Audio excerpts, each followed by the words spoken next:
কাৰেঙৰ লিগিৰি জ্যোতিৰ মানস কন্যা।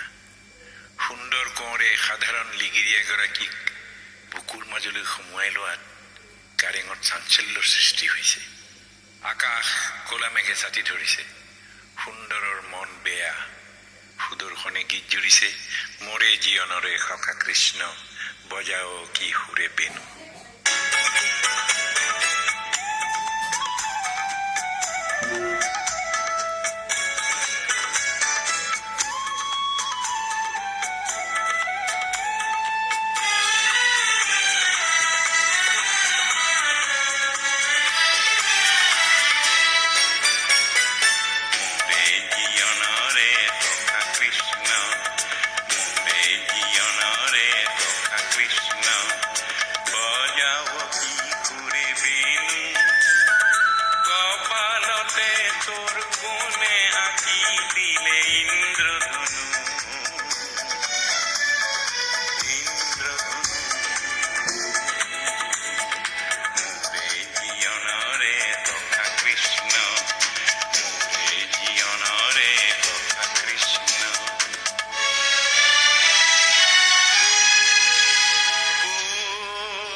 শ্যামল গাছে কোনে চন্দ্ৰ